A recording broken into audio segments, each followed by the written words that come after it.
Սա մեզի հիշեցնե, որ բրգությունը ոչ թե մեկ վարգյանի մեջ է, ինչպես գսեն փողոքական մեր եղբայրները, այլ ամբողջ կյանքը դեպող ընթացքը, որում մեջ մենք միշտ կվերագանքնենք եւ կսրբվենք։ Չորրորդ եւ ամենակարևոր գեդը Քրիստոսի ներկայությունը մեր կյանքի մեջ կենթանի եւ իրական դարձնենք։ Երբ Քրիստոս հարություն արավ, ան ոչ միայն հաղթանակեց մահը, այլ նաև հայտնվեցավ իր աշակերտներուն զորացնելու եւ բժշկելու համար անոնց հոգիները։ Առանց Քրիստոսի կենթանի ներկայության աշակերտները պիտի մնային բահվտած, վախած եւ անհաստատ, սակայն Քրիստոսի ներկայությամբ անոնք օխակերպվեցան, վերագանքնվեցան եւ դարձան Աստուծո ճշմարիտ վկաներ։ Այսօր իսկ Քրիստոս իր կենթանի ներկայությամբ գուզե մեզ այցելել եւ բժշկել,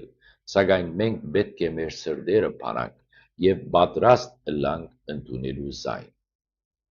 Քրիստոսի ներկայությունը միայն եկեղեցին մեջ կամ միայն շաբաթական հավաքներու ընթացքին չէ, այլ ան կպապակի մշտապես բնակիլ մեր կյանքի մեջ, որբեսի մենք իսկապես վերագտնենք մեր մարդկությունը։ Երբ մենք ապրենք Քրիստոսի այս իրական ներկայությունը, մենք ինքներս կդառնանք բուժիչ ներկայությունը ուրիշներուն համար։ Ինչպես Քրիստոս աշակերտներուն պատկամեց,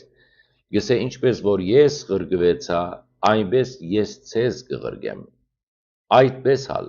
մենք Քրիստոսեն ստացած մեր սերը, ներողամտությունը եւ բժշկությունը պիտի փոխանցենք ուրիշներուն։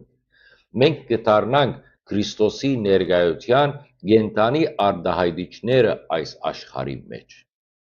Այս է քրիստոնեության իսկական իմաստը։ Քրիստոսի հետ լիակատար միությամբ մենք կվերագտնենք մեր իսկական մարդկությունը եւ ուրիշներուն ալ կօգնենք, որ հասնին այս վերագանքնումին։ Երբ ապրենք այս ձևով, մեր կյանքը իսկապես արժանի կդառնա ապրվելու։ Եկեք ուրեմն սիրեիներ, վերանորոգենք մեր հավատքը, Քրիստոսին բանանք մեր ամբողջ կյանքը, մեր սրտերը, թող Աստուծո ներկայությունը բնակի մեր մեջ, մեզ փոխակերպե եւ մենք իսկապես դառնանք Քրիստոսի կենթանի պատկերները այս աշխարհի մեջ։